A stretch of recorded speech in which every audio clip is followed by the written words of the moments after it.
Garmin DEZL or DEZL OTR620 review part 2.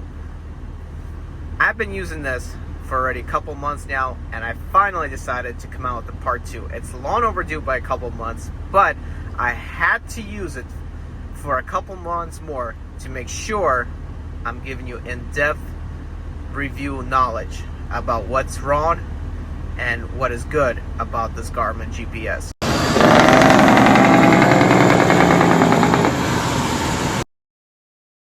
So this is a Garmin DEZL or DEZL OTR620, and as you can see, one of the faults is it quickly picks up the name Garmin, but that's besides the point. What are the cons of this truck GPS? Well, the first con is whenever you are setting up a new map, you're setting up a new destination, say you use the app, you hit the new destination, and instead of downloading a route, it just blanks out and restarts on its own. Yes, this Garmin loves to freeze and then restart on its own randomly.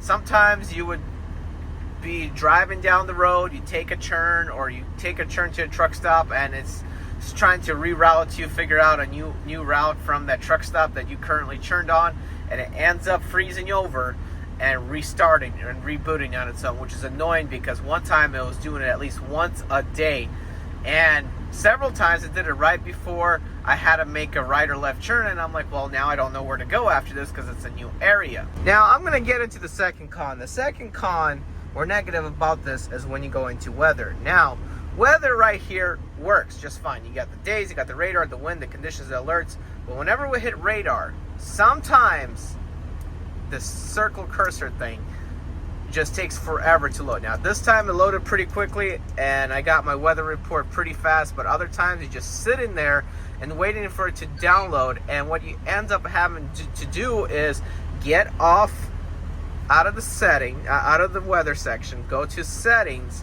go to phone, and then go to the Bluetooth connection, disconnect or connect again in order for the weather reports to work correctly, because sometimes it just freezes over and tells you there's a network error and you have to disconnect and connect to Bluetooth again to have the weather read right. That is one of the negatives that I don't like about it. It's the weather lags. I mean, it is very accurate weather. All the alerts are very accurate, but when it comes to whenever you want to see what the weather looks like on your route, sometimes it just doesn't want to load and you have to disconnect and connect again several times just to get a radar report, which could be quite annoying at times. Now, the third and final major issue with the Garmin GPS over here, and why I love the old school GPS, is the old school will not route you to a low bridge. This sucker will route you to a low bridge. I was in the Chicago area. Trucks are normally 13.6, and this GPS decided to route me to a 13.4 bridge. Yes, a 13.4 bridge. Now, would I have passed a 13.4? Probably. But would I risk it? No. I specifically put in the GPS 13.6. Why did I not get an alert that a 13.4 bridge is coming up? I do not know. Luckily, I was reading signs and I did not go that direction, and I went up taking a different street to make the pickup. But it routed me to a 13.4 bridge instead of a 13.6 when I specifically had in the settings, truck settings, which are over here, and it's set at 13.6. I don't know why it would route me at 13.4, even though I had the settings at 13.6. So be careful with this GPS. Watch where you're driving, because sometimes they'll malfunction and send you to a low bridge or a route where trucks are not allowed. It did that to me in Pennsylvania when I was trying to avoid traffic, because it does come with live traffic report, which can be a good thing and a bad thing, because if you hit to go around traffic to save some time, it may route you through a place where no trucks are allowed, just because a couple years ago trucks were allowed there, but now trucks are not allowed there. Now let's get into the positives of this GPS. What I do like about it is the fact that it has live traffic report. So we go into the setting and we go down here and we hit on traffic, and you can see if there's traffic ahead in your route. As of right now, it says no traffic report ahead. You got to be connected to your phone via Bluetooth or the app in order for the live traffic report to work. And it actually honestly does work down to the wire. It's really accurate about it. A lot of times it'll try to reroute you on a different route if it sees that there is a better and safer route to go around the traffic. Now be careful. Sometimes it may route you where there no trucks are allowed or into a ghetto city area, which you do not want to do.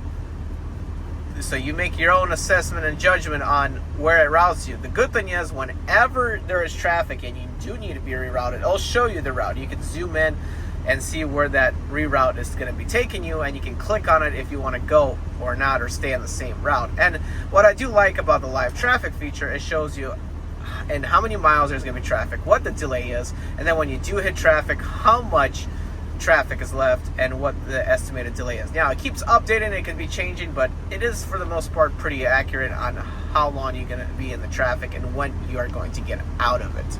Now, if you are a step deck or flatbed or RGN hauler that hauls oversized loads, this is for you. You just basically go on screen and say your permit says you can't go this way, we're going to have to take 35. You click on here. Let me click on here quickly. You click on here and you can hit shape route. When you hit shape route, it's going to calculate your route. Now, what I do recommend is you're going to have to do it manually. The old Garmin GPS was able to do multiple shaping points at once before you hit go. With this Garmin GPS, you're going to have to hit go. You're going to have to hit shape route and then hit go after it loads up the route shape.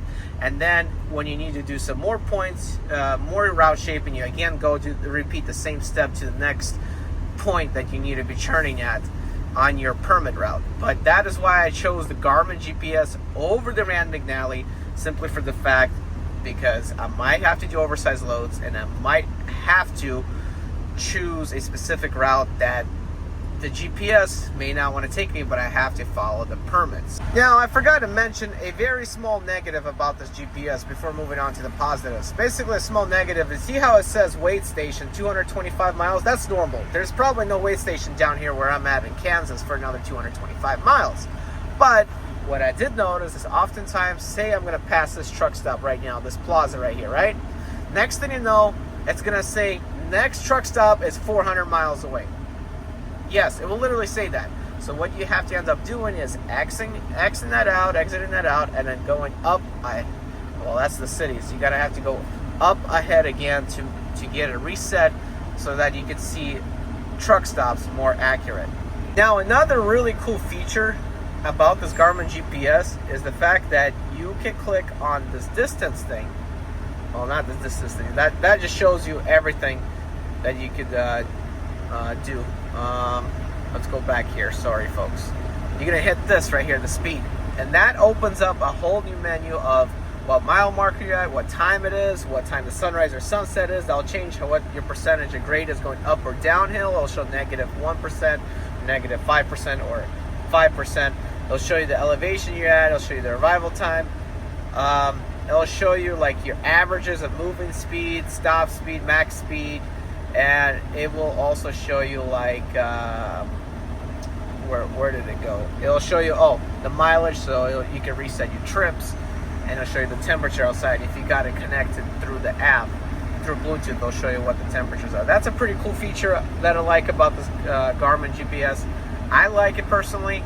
It kind of is cool. It kind of makes it a little more interesting on the drive when you're going up or down the mountain to see how high up you are in elevation.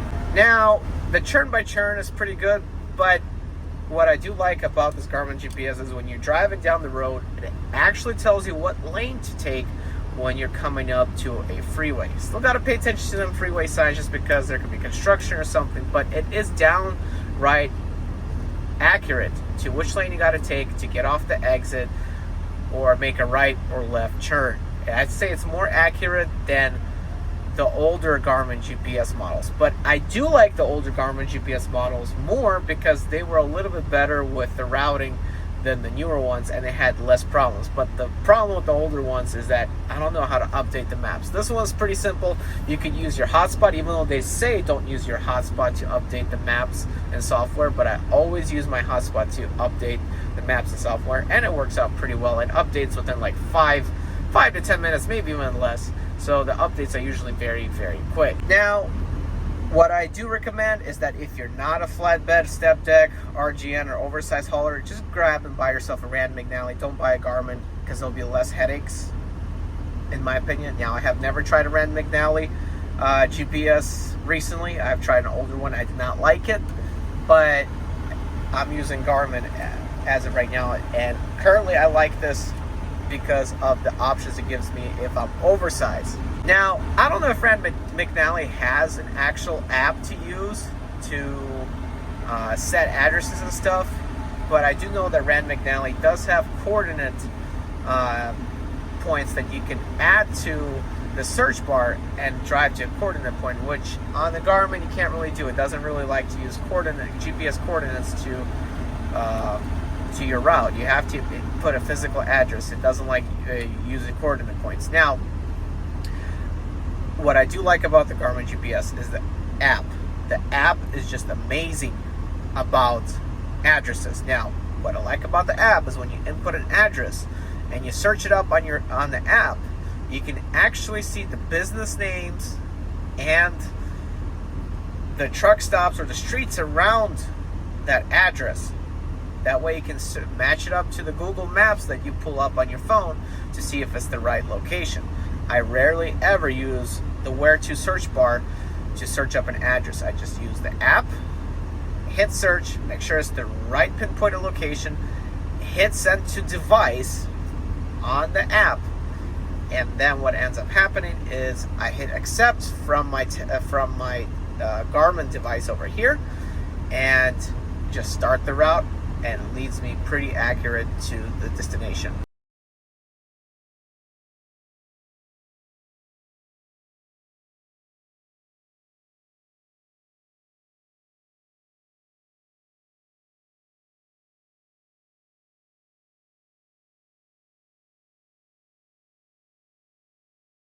Not canceled.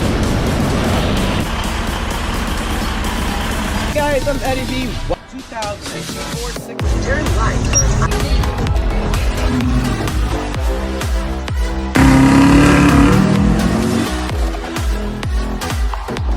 This particular package. Driving attempt on the 6 Series.